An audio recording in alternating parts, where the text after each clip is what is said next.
I didn't see the truck that killed me, but I definitely smelled the stale nicotine of the repo man who chased me into traffic. Dying over a billionaire's secret bankruptcy is a pathetic way to go. So, when I opened my eyes 10 years earlier, staring at the exact moment my sister decided to steal him from me, I didn't scream. I just stepped back, handed her my lukewarm champagne, and smiled. Take him, I thought. He's all yours. The transition from dying to living doesn't come with a flash of white light. It comes with nausea. 1 second, my ribs were collapsing under the grill of a delivery truck, the taste of copper and engine oil flooding my throat. The next, I was inhaling the sharp chemical burn of chlorine and the sweet, decaying scent of overripe hibiscus. I gagged, stumbling forward. My heel caught on the edge of a concrete paver. Careful, Nora. Don't embarrass yourself before the appetizers are even out. The voice was a physical strike, high melodic laced, with that familiar casual cruelty. Gemma, my sister. I blinked, the glaring July sun stabbing at my retinas. The country club pool stretched out in front of me, a turquoise rectangle reflecting the oppressive summer heat. Sweat pooled at the small of my back, sticking my silk blouse to my skin. I pressed a hand to my chest. My ribs were intact. My lungs expanded freely. There was no blood. No repo men shouting my name from the sidewalk. I was 24 again. I looked at Gemma. She wore a lemon-yellow sundress that cost more than my first car. Her blonde hair perfectly tousled to look like she hadn't tried. She was staring past me, her eyes locked on a figure standing near the outdoor bar. Arthur Croft. My stomach plummeted a heavy 6 stone, dropping into my pelvis. There he was, the man who would drag me into a financial hell so deep it would literally kill me. He leaned against the mahogany bar, wearing a lightweight navy blazer that draped perfectly over his shoulders. He was holding a scotch on the rocks, swirling the ice with a practiced flick of his wrist. He looked like old money. He smelled like success sandalwood and expensive leather. I knew better. I knew the leather was bought on credit. I knew the sandalwood masked the sour sweat of a man who was dodging calls from offshore creditors. Arthur Croft wasn't a billionaire. He was a $500 sinkhole, wrapped in a charming smile. He's looking over here, Gemma whispered, leaning closer to me. She smelled like heavy vanilla perfume and gin. Don't stare at him like an owl, Nora. You look desperate.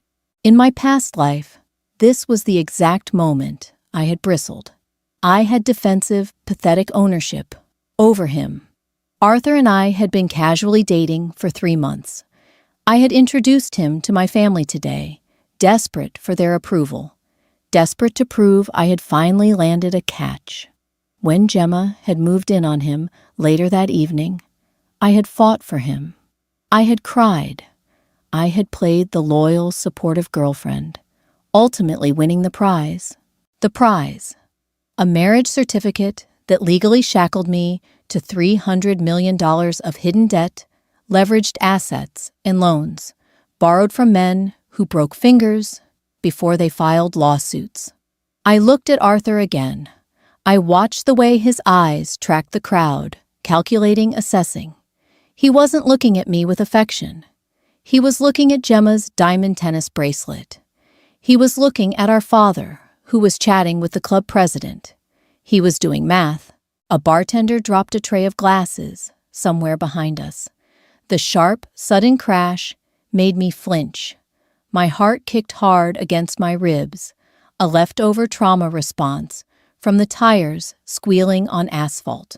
Are you hungover or just acting weird? Gemma snapped her gaze, flickering to me for a fraction of a second before returning to Arthur. I swallowed the dry lump in my throat. The air was thick humid, suffocating. I looked down at my hands. They were trembling slightly. No wedding ring, no bruised knuckles from working double shifts at the diner after the bank seized our accounts. Just smooth, unblemished skin. "I'm fine," I said. My voice sounded foreign, gravelly. Just the heat. Arthur spotted us. The calculating coolness vanished from his eyes, replaced instantly by a warm, crinkling smile that didn't quite reach the muscles in his forehead. He pushed off the bar and started walking toward us. "He's coming," Gemma murmured, her posture shifting. She arched her back slightly, thrusting her chest forward, her hand moving to tuck a strand of hair behind her ear. It was a predatory movement, practiced and flawless. In the old timeline, I had stepped in front of her. I had intercepted him, linking my arm through his, marking my territory.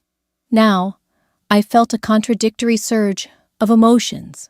The old conditioned instinct to compete with my sister flared up a dull, throbbing ache of sibling rivalry that had been beaten into me since childhood. But it was instantly drowned out by a wave of cold, absolute terror at the sight of Arthur, followed by something entirely new. Apathy. I took a slow, deep breath. The humid air filled my lungs. I looked at the glass of lukewarm champagne in my hand. The bubbles had gone flat. Arthur stopped in front of us. "Nora," he said, his voice a rich baritone that used to make my knees weak. Now it just sounded like the hold music for a collections agency. "And this must be the famous sister I've heard so much about." He extended a hand to Gemma. Gemma's smile was blinding. She didn't just take his hand. She let her fingers slide over his palm, lingering for a second too long. "Gemma," she purred, "Nora's told me absolutely nothing about you. She likes to keep the good things to herself." Arthur chuckled. His eyes dropped to Gemma's neckline, then back to her eyes. "Well, I can't blame her. I'm Arthur." I stood there, listening to the hollow ping of their flirtation. It was so painfully obvious. How had I missed it? How had I been so blinded by the illusion of his wealth that I didn't see the desperation clinging to him like a cheap suit? He needed a lifeline. My family had money, solid, boring, generational wealth. Gemma was the golden child, the one who would inherit the lion's share. I was just the entry point. "I'm going to get some air," I said suddenly. They both looked at me, momentarily annoyed that I had broken their rhythm. "We're outside, Nora," Gemma said slowly, as if talking to a toddler. "I mean, away from the pool," I replied. I held out my flat champagne. "Here, hold this." Before Gemma could protest, I pressed the sweaty condensation-slick glass into her hand. Her fingers recoiled slightly at the clammy texture, but she took it. "Enjoy yourselves," I said. I didn't wait for Arthur's smooth excuse or Gemma's snide remark. I turned my back on them and walked away. The soles of my shoes crunched against the gravel path leading toward the clubhouse. I didn't look back. I just listened to the sound of my own footsteps, each one pulling me further away from the blast radius. The clubhouse air conditioning hit me like a physical wall. It smelled like floor wax and old roast beef.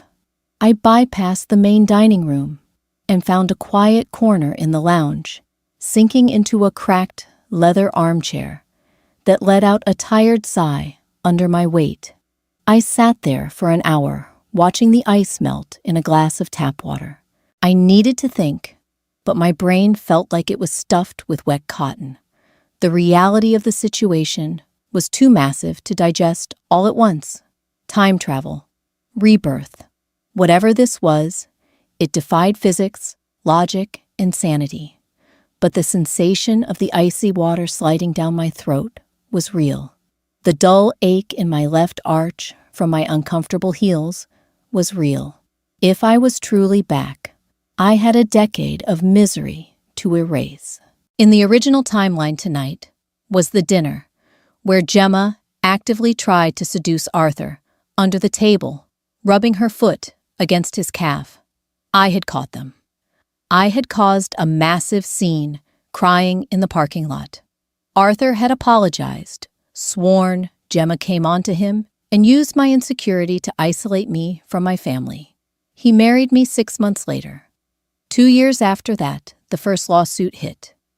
5 years after that, the FBI raided our house. 8 years after that, I was dodging repo men in the rain. This time, I was going to let her have him. But letting go wasn't just a physical act. It was a psychological untethering. As I sat in the dim lounge, I felt the phantom weight of the debts, the 4 a.m. panic attacks, where my heart hammered so fast, I thought I was dying. The shame of my credit cards being declined at the grocery store. The way Arthur would look at me with dead, empty eyes when I begged him to tell me the truth about the missing millions. My hands began to shake again. I gripped the armrests of the chair, digging my nails into the worn leather until the seams bit into my skin. "Ground yourself," I whispered. I focused on the texture of the leather, the distant hum of the ice machine behind the bar, the faint Muzak version of a Beatles song playing through the ceiling speakers. "Nora, what are you doing hiding in here, like a bat?" I looked up. My mother Helena stood over me. She wore a tailored linen suit that refused to wrinkle. Her face was tight lips, pursed in that perpetual expression of mild disappointment she reserved exclusively for me. "I'm resting, Mom. It's hot outside. Arthur is looking for you," she said, crossing her arms. "And frankly, it's rude. You bring a man like that to a family function and then abandon him with your sister. Gemma is entertaining him. But really, Nora, you need to put in some effort. Men of his caliber don't wait around. Men of his caliber." The irony tasted like ash in my mouth. "Gemma seems to be doing a fine job," I said flatly. My mother's eyes narrowed. She leaned in her voice, dropping to a harsh hiss. "Don't do this. Don't play the martyr. If you lose this one because you're too lazy to keep his attention, I don't want to hear you crying about it later." In the past, that comment would have spurred me into a panic. I would have rushed out plastered on a smile and clung to Arthur's arm for the rest of the night. Now, I just looked at the faint smear of red lipstick on my mother's front tooth. "I won't cry, Mom. Promise." I stood up, smoothing the wrinkles from my skirt. "Let's go back to the party." Dinner was a masterclass in silent warfare, though this time I was a conscientious objector. We sat at a large round table on the terrace. The sun had dipped below the horizon, replacing the sweltering heat with a sticky, mosquito-heavy twilight. Citronella candles burned on the tables, mixing their sharp, acidic scent with the smell of the grilled salmon the waiters were serving. I sat across from Arthur and Gemma. They were seated next to each other. I picked up my fork and pressed the tines into the dry salmon. I didn't eat. I just watched. Gemma was relentless. She laughed at every joke Arthur made her head, throwing back to expose her neck. She asked him questions about his investments in commercial real estate, her eyes wide with feigned fascination.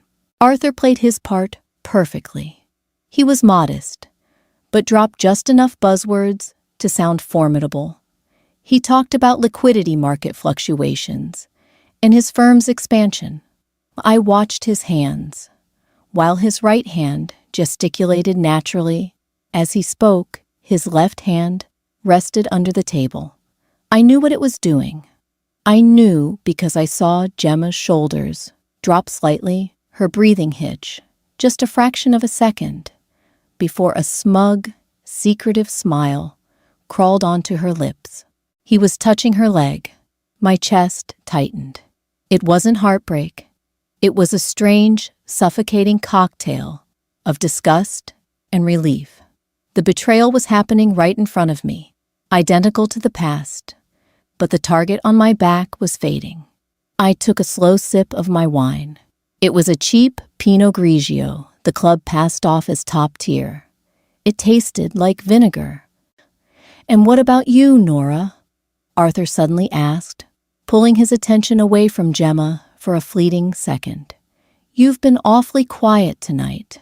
Bored of my financial talk." He was testing the waters. He needed to know if I was catching on, if I was going to make a scene. He thrived on two women fighting over him. It fed his ego and obscured his flaws. My father looked at me, a warning in his eyes.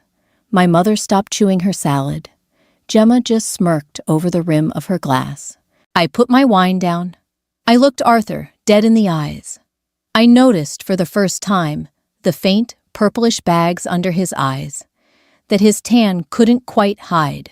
The stress of his collapsing empire was already eating him alive. "Not bored, Arthur," I said, my voice perfectly even, just realizing that some investments are too high risk for my blood. "I prefer things that are solvent." Arthur's smile froze. It was a micro-expression, a tiny twitch at the corner of his mouth. For a split second, the suave billionaire vanished, and I saw the panicked drowning animal underneath. He recovered instantly, letting out a smooth, practiced laugh. "Smart girl, always read the fine print," he said, turning his body slightly more toward Gemma. "Exactly," I murmured, picking up my fork again. "I'm dropping the stock." Gemma didn't understand the double meaning, but she understood the surrender. Her eyes lit up with predatory triumph. She leaned in closer to Arthur, whispering something in his ear. I ate a piece of a stale crostini from the bread basket. The loud crunch in my head drowned out their whispering. It tasted like cardboard, but to me it was the best thing I had ever eaten. It tasted like freedom. 3 months later, the city was trapped in a miserable wet autumn. The leaves didn't turn colors. They just died on the branches, turning into a brown, sludgy paste on the sidewalks. The smell of wet wool and exhaust fumes clung to everything. It was a fitting atmosphere for a wedding. Gemma and Arthur's engagement had been a whirlwind of aggressive consumption. Gemma wanted the world to know she had conquered a titan of industry. Arthur wanted the world to see the illusion of his unshakable wealth. My parents thrilled that one of their daughters had secured such a prestigious match, opened their checkbooks to fund the spectacle. I spent those 3 months meticulously erasing myself from my family's financial orbit. In my first life, I had shared a joint savings account with Gemma, a leftover convenience from our college days that our parents routinely deposited trust dividends into. I also had my name attached as a guarantor on a piece of property my father owned. This time, I walked into the bank the morning after the country club dinner. The air inside smelled sterile, like ozone and lemon pledge. The teller, a woman with dry, cracked hands, processed my request to sever the joint account. "Are you sure Miss your sister will be notified of the withdrawal of your half?" the teller said, peering at me over her glasses. "I'm sure," I said, watching the printer spit out the receipt. The mechanical whirring sound was deeply satisfying. "Put it into an individual account. No overdraft protection. No linked credit." When Gemma found out, she threw a fit, accusing me of being petty and jealous. I let her scream. I sat on the edge of my bed in the small 2-bedroom apartment I had hastily rented, holding the phone away from my ear, listening to the rain hit the window glass. "You're just bitter because Arthur realized you were a dead fish and traded up," Gemma shrieked through the speaker. "You're right, Gem," I said calmly. "I'm terribly bitter. Enjoy the money." I hung up. I didn't care about the family drama. I was focused on survival. I knew the timeline. I knew that Arthur's primary company, Croft Holdings, was currently 3 months away from defaulting on a massive bridge loan provided by a syndicate of very unpleasant, unlisted lenders. I knew he was marrying Gemma to access my father's pristine credit network and collateral. On the day of the wedding, the cathedral smelled aggressively of wilting white lilies and floor wax. It was a heavy funeral scent that made my stomach churn. I sat in the 3rd row, tucked behind an aunt with a massive hat. I refused to be a bridesmaid. I wore a plain navy blue dress that felt like armor. The organ music swelled, shaking the wooden pews. The vibrations traveled up my legs, settling in my chest. Gemma walked down the aisle.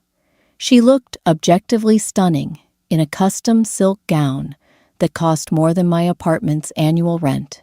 But as she passed me, I didn't see a bride. I saw a lamb dressed in pearls, walking willingly into an abattoir. I looked at Arthur, standing at the altar. From a distance, he looked like a prince, but I had excellent vision. I could see the subtle sheen of sweat on his forehead, despite the drafty church. I noticed his hands resting in front of him. The knuckles were white, gripped so tightly together it looked painful. He wasn't looking at Gemma with love.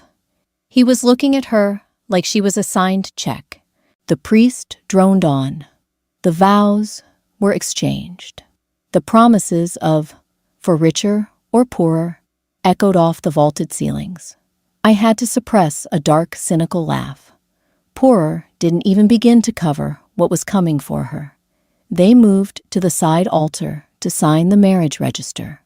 I watched the pen scratch across the heavy parchment. The sound was microscopic, completely drowned out by the choir, but in my mind, it was deafening. It was the sound of a steel trap snapping shut. In my first life, my hand had held that pen. My name had gone on that line.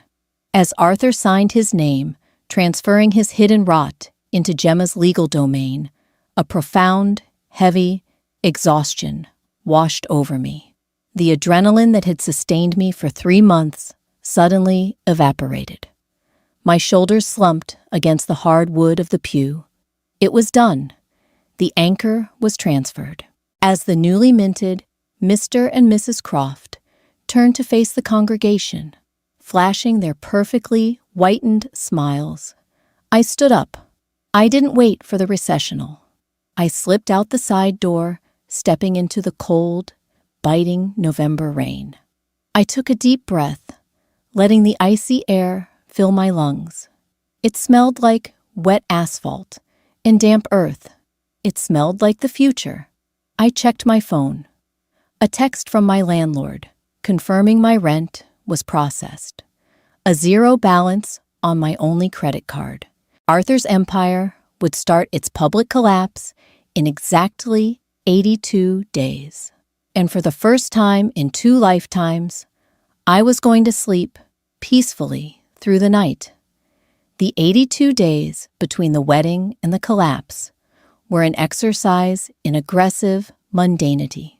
In my first life, this period had been a blur of high society galas, frantic dress fittings, and Arthur's increasingly volatile moods. I had lived on a diet of champagne Xanax, in the creeping nameless dread that something was deeply wrong with the man sleeping next to me. This time, I took a job as an accounts receivable clerk for a regional plumbing supply distributor. My new reality smelled like cheap burnt Folgers coffee an industrial floor cleaner. My desk sat beneath a flickering fluorescent bulb that hummed a constant, low-grade G note. The radiator by my knees hissed and spat lukewarm water onto the linoleum. It was the most beautiful, boring place on earth. I spent my days reconciling invoices for PVC pipes and industrial sealants. It was basic, undeniable math. Money came in, money went out. The ledgers balanced. There were no Cayman Island shell companies, no leveraged buyouts, no phantom assets, just pipes and the plumbers who bought them. My family naturally was horrified. "You're doing data entry for a toilet company," my mother Helena had asked over the phone on day 15.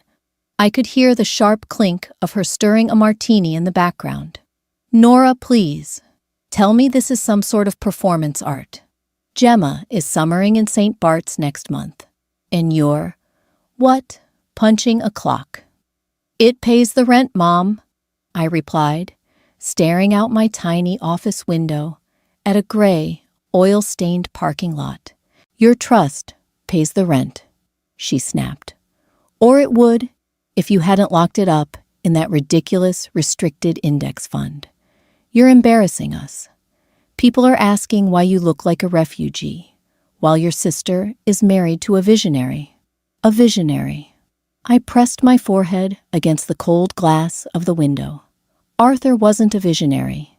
He was a parasite, currently gorging himself on his new host. I followed Gemma's life through the glowing, curated square of her Instagram feed. She posted relentlessly. Day 34, a photo of a sprawling 8-bedroom estate in the Hamptons. The caption read, "Our new summer sanctuary." I zoomed in on the photo. I recognized the address from Arthur's bankruptcy filings in my past life. It wasn't a purchase. It was a short-term rental paid for in cash to keep the asset hidden from the creditors who were already circling. Day 50, a close-up of a canary yellow diamond ring resting on the steering wheel of a brand new Porsche. A little Tuesday surprise from my amazing husband. My stomach turned sour and acidic. In my previous life, that exact Porsche had been seized by repo men in the middle of a blizzard. I had stood on the driveway in my bathrobe, freezing, while a man in a high-vis jacket towed it away. Arthur had bought it using a corporate line of credit that was supposed to fund employee payroll. Day 71. The posts started to shift. The wide, blinding smiles looked tighter around the edges. Gemma posted a picture of a candlelit dinner, but Arthur was in the background, his face illuminated by the harsh blue light of his phone, his posture rigid. The caption was a vague quote about hustle. I knew the signs. The bridge loans were expiring. The aggressive lenders, the ones who didn't operate out of glass towers in Manhattan, but out of windowless warehouses in New Jersey, were calling in their markers. As the countdown approached, 0, my sleep degraded. I started waking up at 3 a.m., my sheets soaked in sweat, my chest tight with the phantom memory of crushing steel and shattering glass. The trauma of my death hadn't vanished. It was just sitting in the passenger seat, waiting. I would get up pad into my cramped kitchen and drink a glass of tap water, grounding myself in the peeling laminate counters and the hum of my cheap refrigerator. I am safe, I told myself, gripping the edge of the sink until my knuckles turned white. I am not on the hook. Then came day 82. It was a Tuesday. It was raining again, a cold, relentless sleet that turned the city gray. I was sitting at my desk, matching a stack of purchase orders for copper fittings when my desk phone rang. It wasn't my personal cell. It was the internal line. "Hey, Nora." My manager, a heavy-set man named Dave, who always smelled vaguely of peppermint and stale tobacco, said over the line, "You got a minute? Turn on CNBC in the break room." Why? I asked, my fingers freezing over my keyboard. The air in the room suddenly felt very thin. Isn't your sister married to that Arthur Croft guy? Dave asked, his voice a mix of awkward sympathy and morbid curiosity. It's all over the ticker. Trading just halted on his public subsidiary. They're saying it's a bloodbath. I hung up the phone. I didn't run. I stood up slowly, pushing my chair back. The joints of my knees popped loudly in the quiet office. I walked down the carpeted hallway to the break room. The smell of burnt microwave popcorn hung heavily in the air. The small wall-mounted television was blaring. There it was, the red banner scrolling furiously across the bottom of the screen. Croft Holdings, misses $150 million. Debt obligation. CEO unreachable amid rumors of SEC probe. I stared at the screen. The news anchor, a blonde woman in a sharp red suit, was speaking rapidly, tossing out words like liquidity crisis, fraud, and leveraged collapse. B-roll footage showed men in dark windbreakers walking out of Arthur's sleek corporate headquarters, carrying cardboard boxes. The FBI raid. In my past life, I had been inside that building. I had been sitting in Arthur's office, confused and terrified, when the agents breached the glass doors. I remembered the heavy thudding boots on the hardwood floor, the sharp metallic click of handcuffs, the overwhelming smell of Arthur's nervous sweat as they read him his rights. Now, I was watching it on a 14-inch screen next to a vending machine. My personal cell phone began to vibrate in my pocket. It buzzed with violent, frantic energy. I pulled it out. Mom. The screen went dark, then lit up again, immediately. Dad. Then a rapid-fire succession of texts from Gemma. Nora, wake up, answer the phone. Arthur is gone. I don't know where he is. The police are at the house. Nora, please. I stood in the break room, the cold, flickering light of the television washing over my face. The phantom weight on my chest finally lifted, replaced by a chilling, absolute stillness. The dominoes were falling, and I wasn't in the line of destruction. I silenced my phone, slipped it back into my pocket, and went back to my desk to finish invoicing the copper pipes. I didn't answer their calls for 6 hours. I finished my shift. I took the bus home, listening to the rhythmic, squeaking windshield wipers pushing the sleet away. I stopped at a bodega and bought a cheap bottle of red wine and a frozen pizza. I went to my apartment, turned on the hissing radiator, and ate my dinner on the couch while the news networks dissected the corpse of Arthur Croft's empire. It was worse than the public knew. It always was. The talking heads speculated about bad real estate bets, but I knew the truth was a Ponzi-like structure of collateralizing the same assets across 5 different offshore shell companies. At 7 p.m., I finally unlocked my phone and dialed my father. He answered on the first ring. Nora, for God's sake, where have you been? Richard's voice was completely unrecognizable. My father was a man who communicated primarily in low, authoritative grunts. He was a pillar of the country club, a man whose tailored suits and golf handicap defined his existence. Right now, he sounded like a man drowning in a riptide, gasping for air. I was at work, Dad, I said, pouring a glass of the cheap wine. It tasted like oak chips and regret. I can't have my phone on the floor. Work? Are you insane? Haven't you seen the news? His breath hitched a wet, rattling sound over the receiver. It's Arthur. It's a disaster, Nora. The feds raided his offices. Gemma is hysterical. You need to get to the house right now. I don't think that's a good idea, I said smoothly. If the authorities are involved, I should stay clear.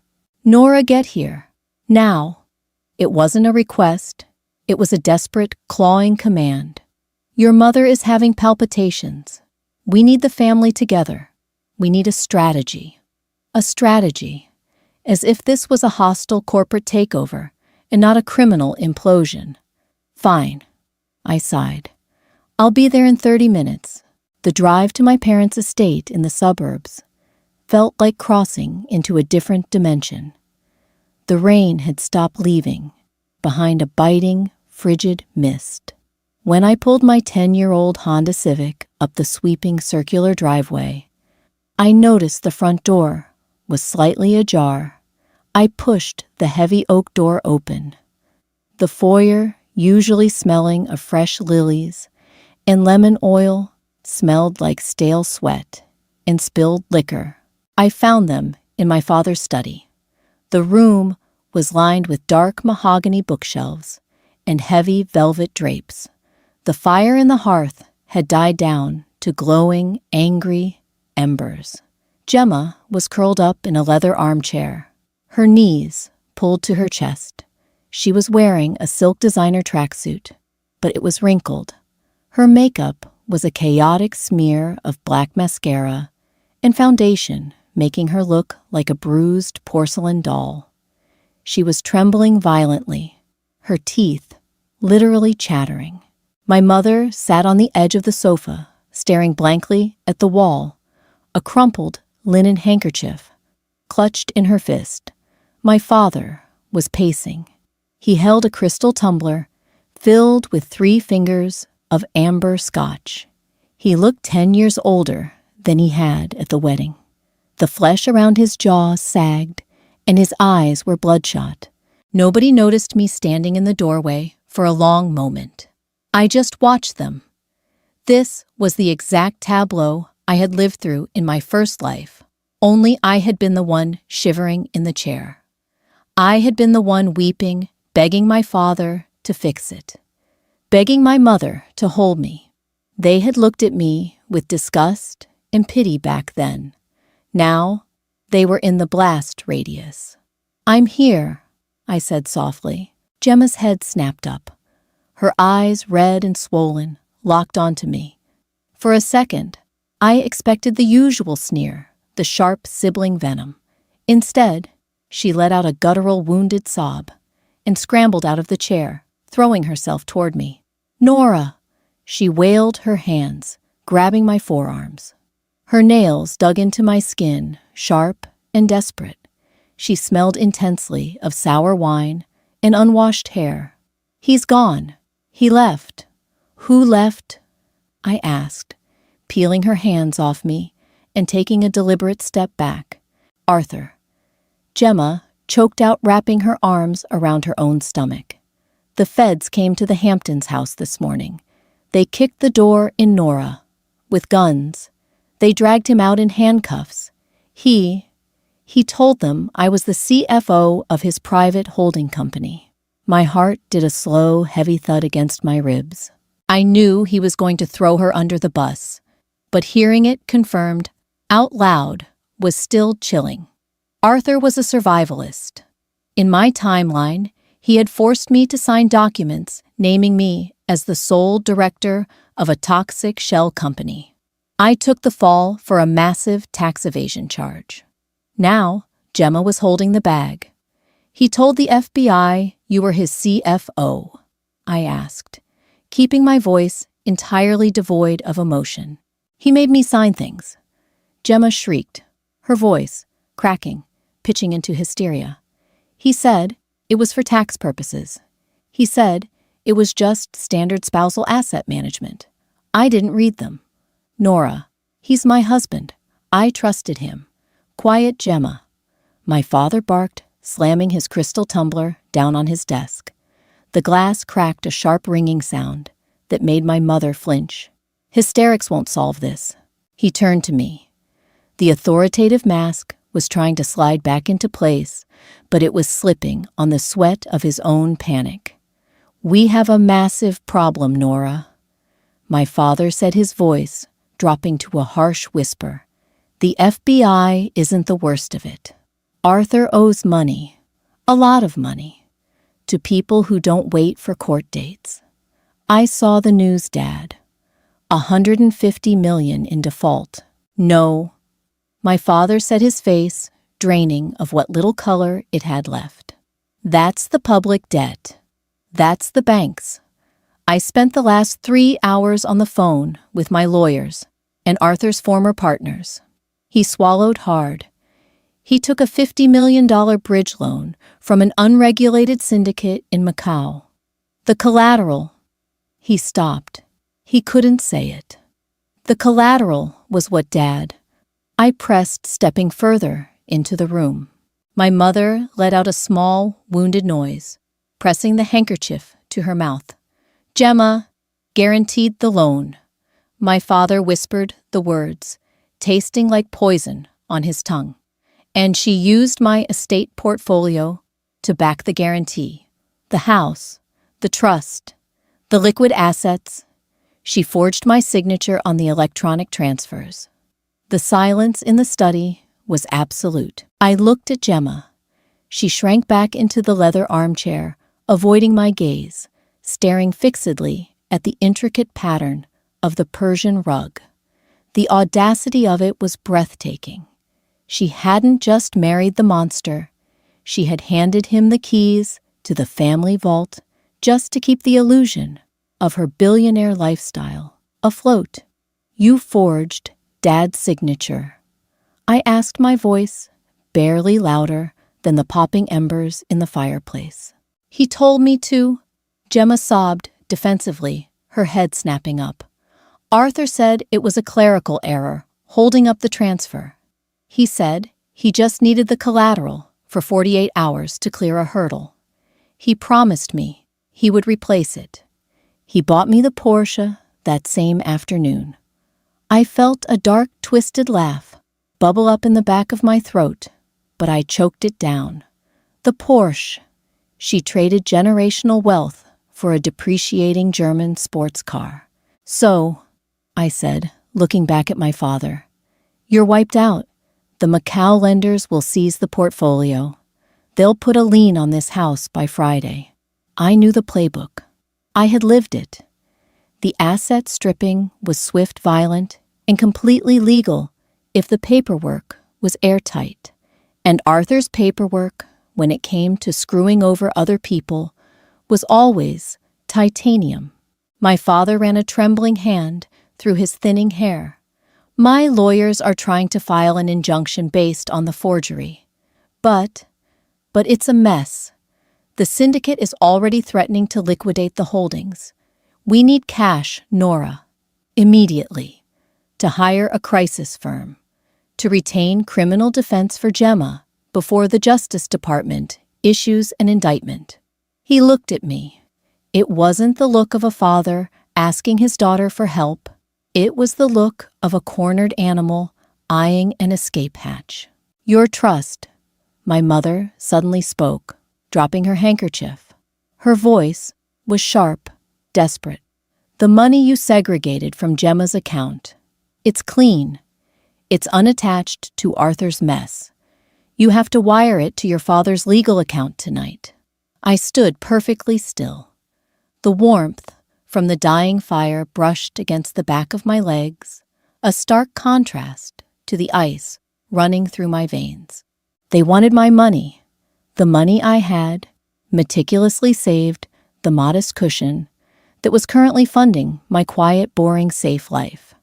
They wanted me to throw it into the gaping black hole of Arthur's debt to save the sister who had happily stolen him from me. No, I said. The word dropped into the room like a lead weight. My mother blinked, uncomprehending. What do you mean, no, Nora? This isn't the time for your little Independence Act. Your sister is facing federal prison. And the Macau lenders, my father added grimly. Nora, you don't understand the kind of men we are dealing with. They sent a photo of Gemma to my private email an hour ago. Just a photo of her walking out of her yoga studio yesterday. No text, just the photo. A shiver traced its way down my spine. The repo men. The ones who had chased me into the street. They were already circling her. I understand perfectly, Dad. I said, my voice steady, though my hands were shaking deep inside my coat pockets. I understand that Arthur is a fraud. I understand that Gemma committed a felony to help him cover it up. And I understand that you raised her to believe there are no consequences for her actions. How dare you? My mother hissed, standing up. Your sister made a mistake. She was manipulated by a sociopath. She wasn't manipulated. I shot back the anger, finally cracking through my cold exterior. She saw a shiny object and she took it. She didn't care who she stepped on, and she certainly didn't care about the fine print. And now the bill is due. We are your family, Gemma screamed, lunging forward, her face twisted in an ugly, terrified snarl. You have to help us. You can't just let them take everything. I'll die in prison. Nora, I'll die. I looked at her. Really looked at her. I remembered the delivery truck, the blinding headlights, the taste of engine oil. I already died for this, I thought. You should have read the documents, Gemma, I said, my voice dropping back to a quiet, lethal calm. Like I told you at the country club, always read the fine print. I turned toward the door. Nora, my father bellowed, his voice echoing off the mahogany walls. If you walk out that door, you are cut off. You are no longer a part of this family. I paused with my hand on the heavy brass doorknob. The threat was hollow. He had nothing left to cut me off from. The Macau lenders owned him now. Good luck, Dad, I said, without looking back. Lock your doors. I stepped out of the study, pulled the front door open, and walked out into the freezing mist. As I started my cheap, reliable car, I could hear the faint, muffled sound of Gemma screaming from inside the house. I shifted into drive and pulled away, leaving the wreckage in my rearview mirror. The fallout didn't happen in a single cinematic explosion. It was a slow, agonizing bleed. For the first 2 weeks, I went to work at the plumbing distributor. I drank the burnt Folgers. I filed the invoices. Dave, my manager, stopped bringing up the news after the third day, mostly because the sheer volume of federal charges piling up against Arthur made it too awkward to mention. I watched the disintegration of my family's empire through the sterile lens of online court dockets and local news blogs. The Macau syndicate didn't bother with lawsuits. 3 days after I walked out of my father's study, a team of private contractors showed up at the estate. They didn't have badges. They had crowbars and paperwork. They chained the wrought iron gates shut. They towed my father's vintage Mercedes and my mother's Lexus. The bank panicked by the syndicate's aggressive liens, froze all of Richard and Helena's domestic accounts. My parents and Gemma were evicted a week later, forced to move into a grim, extended-stay motel out near the interstate, the kind of place where the carpet feels sticky and the air conditioning units rattle like dying lawnmowers. I didn't call them. They didn't call me. The silence was a physical barrier, thick and heavy. Then came the Friday before Thanksgiving. I left work at 5:15 p.m. The sky was the color of a bruised plum, the air biting and smelling faintly of incoming snow. The parking lot was mostly empty, save for my Civic and a rusted delivery van parked near the dumpster. As I unlocked my car door, a shadow detached itself from the side of the van. My heart stalled. The keys slipped from my numb fingers, clattering onto the frozen asphalt. A man stepped under the flickering amber glow of the parking lot street lamp.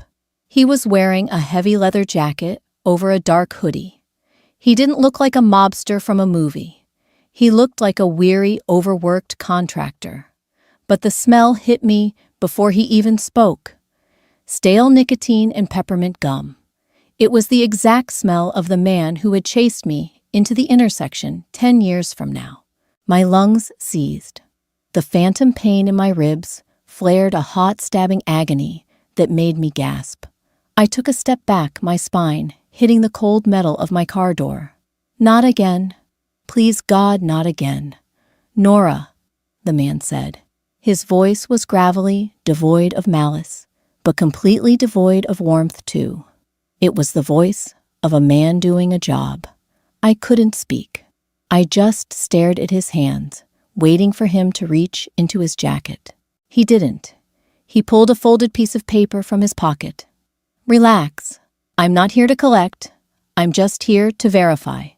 He stepped closer. I forced myself to look at his face. He had deep grooves around his mouth and tired, bloodshot eyes. Verify what? I managed to croak the words, scraping against my dry throat.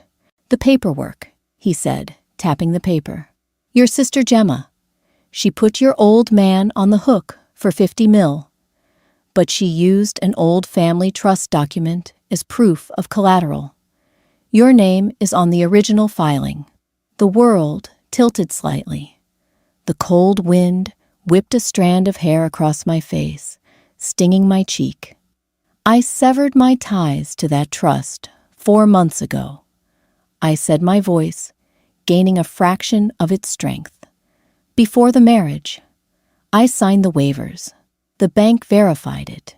The man watched me for a long, agonizing second. He pulled a small flashlight from his pocket and clicked it on, illuminating the paper in his hand. It was a copy of my bank withdrawal in the legal severance form. Yeah, I know, he murmured, clicking the light off. Just had to see you in person. Make sure you weren't holding any shadow accounts for the golden boy. You're clean. Smarter than the rest of them, I'll give you that. He folded the paper and slipped it back into his jacket. Your sister, though, he added, looking out toward the dark highway. She's got a rough road ahead. The boss doesn't care about federal indictments. He cares about his 50 million. And since the Fed seized the Hamptons property, we're a little short. I don't have the money, I said, my voice dead flat. I know, the man replied. He turned and started walking back toward the rusted van. Like I said, you're clean. Sleep well, Nora. He got into the van. The engine turned over with a rough cough, and he drove away, the taillights disappearing into the gloom. I slid down the side of my car until I hit the cold asphalt. I pulled my knees to my chest and wrapped my arms around my legs. I sat there in the freezing parking lot for 20 minutes, shaking violently, waiting for the adrenaline to process out of my bloodstream. I was safe. The timeline had split. The truck wasn't coming for me. I picked up my keys, got into the car, and turned the heater on full blast. The smell of the exhaust filtered through the vents, replacing the scent of stale nicotine. I gripped the steering wheel, resting my forehead against the hard plastic. I didn't cry for my family. I cried for the 24-year-old girl who had died terrified on the asphalt in a different life. And then I put the car in drive and went home. Spring arrived with a cruel, mocking brightness. 7 months had passed since Arthur's empire collapsed. The federal courthouse downtown smelled of industrial floor wax, anxious sweat, and cheap cologne. I sat on a hard wooden bench in the corridor, outside courtroom 4B, holding a paper cup of lukewarm water. Arthur had been denied bail, deemed a flight risk, after investigators found 2 forged passports and a one-way ticket to a non-extradition country in his briefcase. He had spent the winter in a federal holding facility. Gemma, however, was out on a bond, secured by the last desperate dregs of our parents' pawned jewelry. Today was her plea hearing. The heavy oak doors of the courtroom swung open, and the brief recess spilled a handful of lawyers and spectators into the hallway. And then my family walked out. I hadn't seen them in 7 months. The physical transformation was a shock that hit me squarely in the chest. My father, Richard, looked shrunken. The tailored suits were gone, replaced by an off-the-rack gray blazer that hung too loosely from his shoulders. He walked with a slight shuffle, his gaze fixed on the scuffed linoleum floor. My mother, Helena, looked brittle. The Botox had worn off, revealing deep, harsh lines of permanent anxiety around her mouth and eyes.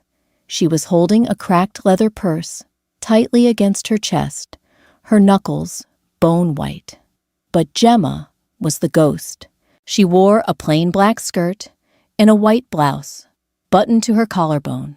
Her signature blonde hair was pulled back into a severe, messy ponytail, exposing 3 inches of mousy brown roots. The expensive vanilla perfume was gone, replaced by the faint, sour smell of stress sweat and cheap laundry detergent. She looked small, deflated. I stood up. My mother saw me first. She stopped dead in her tracks, her hand flying to her throat. She didn't look angry anymore. She just looked incredibly tired. Gemma looked up. Our eyes met across the crowded hallway. For a moment, nobody moved. The bustling noise of the courthouse, the clicking heels, the murmuring lawyers, the distant ringing of a metal detector seemed to fade into a dull hum. Gemma broke away from our parents and walked toward me. Her steps were uneven. "You came," she said. Her voice was raspy, like she had spent the last 7 months screaming into a pillow. "I wanted to see it end," I said quietly.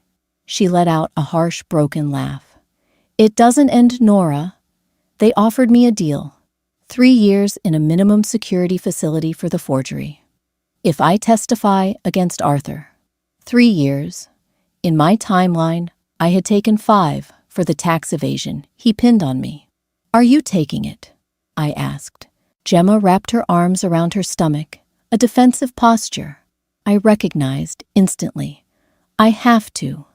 The public defender said, if we go to trial, the feds will push for 10. They want to make an example out of him, and I'm the collateral damage. She looked at my clothes. I was wearing a simple tan trench coat over a pair of tailored slacks. Clean, solvent, unburdened. "I work at a diner now," she blurted out, a sudden jagged edge of bitterness slicing through her exhaustion. "Out by the motel. I serve pancakes to truckers. Mom works the register at a discount clothing store. Dad just sits in the room. He can't get hired anywhere. His name is toxic." The irony was heavy, a suffocating blanket. In my first life, I was the one working the double shifts at the diner. I was the one whose hands smelled of industrial dish soap and fryer grease. "I know what a diner smells like, Gem," I said softly. "It smells like survival." Her eyes filled with tears, hot and desperate. They spilled over her lashes, tracking through the faint dusting of cheap powder on her cheeks. "Why didn't you warn me, Nora? You knew something was wrong with him. At the country club, you just handed him to me. You knew he was a fraud." The accusation hung in the air. I could have defended myself.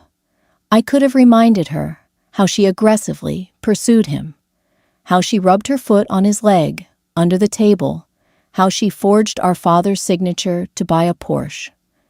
I could have told her about the delivery truck and the repo men. But looking at her, this broken, hollowed-out version of the sister who used to torment me, I didn't feel the need for vindication. The anger had burned itself out, leaving behind a cold gray ash. I didn't know he was a fraud, Gemma. I lied smoothly, keeping my voice perfectly level. I just knew he was a shark, and you jumped into the water. She stared at me, her lower lip trembling. She wanted me to apologize. She wanted me to absorb her guilt, to tell her it wasn't her fault, to play the role of the supportive sister I used to be. I took a step back. "Good luck with the plea, Gemma," I said. I didn't look at my parents. I turned and walked toward the elevators. "Nora?" Gemma called out, her voice cracking, echoing down the long, sterile hallway. "Nora, please, I don't know how to do this. I'm scared." I pressed the call button for the elevator. The metal doors slid open with a quiet ping. I stepped inside, turned around, and looked at her one last time as the doors slowly closed. "Read the fine print, Gem," I whispered to the empty air as the elevator descended. A year and a half later, Arthur Croft was sentenced to 25 years in federal prison. I didn't go to the sentencing. I watched the live coverage on my phone while sitting on a park bench on my lunch break. The news cameras caught him walking out of the courthouse in an orange jumpsuit, his hands shackled to a waist chain. The transformation was absolute. The billionaire playboy was dead. His hair, undyed and unstyled, was thin and entirely gray. His posture was hunched, his skin sallow and deeply lined. The arrogance that used to radiate from him like heat from an oven had been entirely extinguished. He looked like an old, frightened man. The judge had shown no mercy. The fraud had decimated pension funds, destroyed small businesses, and ruined hundreds of lives. Arthur Croft was a black hole, and society had finally sealed him away. I locked my phone screen and slipped it into my pocket. It was a crisp, perfect October afternoon. The air smelled of roasted peanuts from a nearby vendor cart and the dry, papery scent of fallen oak leaves. I took a bite of the sandwich I had brought from home. Turkey Swiss whole wheat bread. It was incredibly ordinary. It was delicious. My life had settled into a rhythm of aggressive peace. I had been promoted at the plumbing supply company. I was the head of accounts receivable now. I had a small office with a window that looked out over a street instead of a parking lot. I had moved into a nicer apartment, still small, but it had hardwood floors and a radiator that didn't hiss. My bank account wasn't overflowing, but it was solid. Every dollar in it was mine. No offshore accounts, no leveraged assets, no repo men waiting in the shadows. Gemma was 8 months into her sentence at a minimum security camp in Connecticut. She sent me a letter once.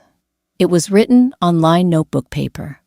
The handwriting was small and cramped completely, unlike the sweeping, loopy script she used to use. She didn't ask for money. She just asked if I would send her a book. I sent her a biography of Marie Antoinette. It was petty, maybe, but I wasn't a saint. I was just a survivor. My parents were living in a small, 2-bedroom condo in a depressing suburb 2 hours outside the city. The Macau syndicate had taken everything else. They had avoided physical violence only by liquidating every single asset my father's family had built over 3 generations. Richard worked as a greeter at a high-end car dealership, a cruel irony that forced him to open doors for the men he used to golf with. Helena drank cheap vodka and watched daytime television. I visited them once on Thanksgiving. The condo smelled like stale grease and regret. My father couldn't look me in the eye. My mother cried and tried to hug me, but her embrace felt like dry twigs snapping against my jacket. I stayed for an hour, drank a glass of tap water, and left. I didn't hate them anymore. I just had nothing left to give them. They were strangers who shared my DNA. I finished my sandwich on the park bench. A stray pigeon waddled over, looking for crumbs. I tossed a small piece of bread crust onto the pavement, watching the bird peck at it frantically. The trauma of my first death still visited me sometimes. There were still nights when the sound of tires screeching on wet asphalt would jerk me awake, my heart hammering against my ribs, the taste of blood thick in my mouth. But the episodes were becoming less frequent. The ghost of the truck was fading, replaced by the solid, undeniable reality of the present. I stood up and brushed the crumbs off my coat. I walked to a nearby coffee shop. The bell above the door chimed cheerfully. The air inside was thick with the scent of roasted espresso and cinnamon. "Just a medium drip coffee, please." I told the barista, a college kid with a nose ring and a tired smile. $3, he said. I pulled out my debit card and tapped it against the reader. The machine beeped a sharp, quick, decisive sound. Approved. I looked at that small green word on the digital screen. In my past life, that screen had been a source of constant, gut-wrenching terror. Declined. Insufficient funds. Please contact your institution. Now, it was just a transaction. I took my coffee and walked back out into the bright autumn afternoon. I took a deep breath, filling my lungs until they stretched against my ribs.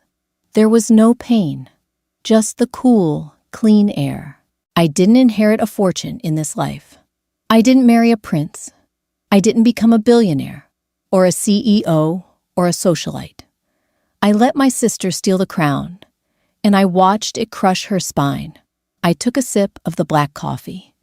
It was hot, bitter, and perfectly grounded. I was 26 years old. I was entirely unremarkable, and for the first time in 2 lifetimes, I was completely, beautifully free. Are you stunned by Nora's ruthless survival? The timeline is fixed, the debts are paid, and the monster is locked away. If you felt every ounce of this revenge and redemption, smash that like button right now. Share this video with your friends who love a dark, grounded story about karma hitting the right targets. And don't forget to subscribe so you never miss another deep, emotional drama. Drop a comment below. Would you have saved Gemma, or did Nora do exactly what she had to do? Let me know.